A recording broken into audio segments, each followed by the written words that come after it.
All right, now let's switch gears to training camp in Latrobe. No Antonio Brown again. He missed his 5th straight practice. He's not even in Latrobe. Ron, are you worried at all? Are there concerns? Mike Tomlin keeps saying it's minor day to day, but for him not to even be there, I'm thinking this could be more serious than they're leading on.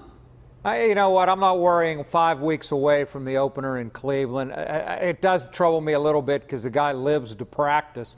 I think he loves practicing more than he does playing in the games.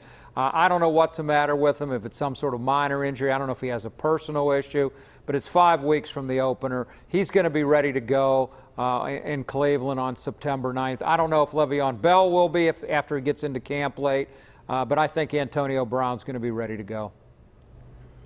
Chris Mack, I would totally agree with Ron on this one. I mean, I'm not worried about Antonio Brown missing practice until we get much deeper into August. At this point, I count on him to be there.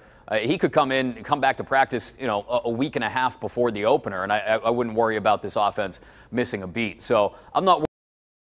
I think there are other things to keep an eye on, but Antonio Brown, I think, let him be AB, and when he gets back to practice, as Ron pointed out, I'm sure he'll be working harder than anybody. Yeah, I mean, listen, this might be the best player in the league right now, so it's a big deal anytime there's anything wrong with him. I understand that, and if this goes on for a couple of more weeks and he's still not on the field at Latrobe, okay, then it's a story. But as it is now, I don't think it's anything to worry about. And as we all know, nobody has better practice habits than this guy. He can miss a few weeks and probably not miss a beat whenever he comes back. Josh, we have about a minute left in this segment before we go to break. The first preseason game is Thursday right here on KDKA-TV. What are you looking for out of the Steelers in that first preseason game? Well, first preseason games are tough. I don't even know who's going to play. But when I think about the Steelers in this preseason, I think we know how gifted their offense is. And I think we know, assuming it's healthy, it's going to be really, really good again. It's all about the defense with this team to me. And when I look at that secondary, I see a lot of talent there.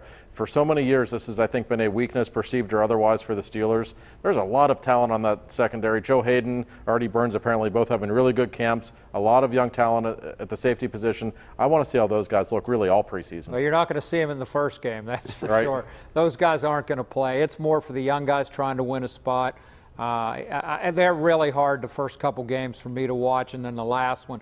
The one that counts is the third one, because that's when the starters usually get in there for a half. I will agree with Josh. I want to see Terrell Edmunds on the field. If they can get him in there for some plays in the secondary. I want to see if John Bostic continues this push for more playing time at inside linebacker. It was a huge hole at the end of the season last year. And you can watch all 4 preseason games right here on KDKA-TV starting this Thursday in Philadelphia. We got to take a break. Back with more coming up next.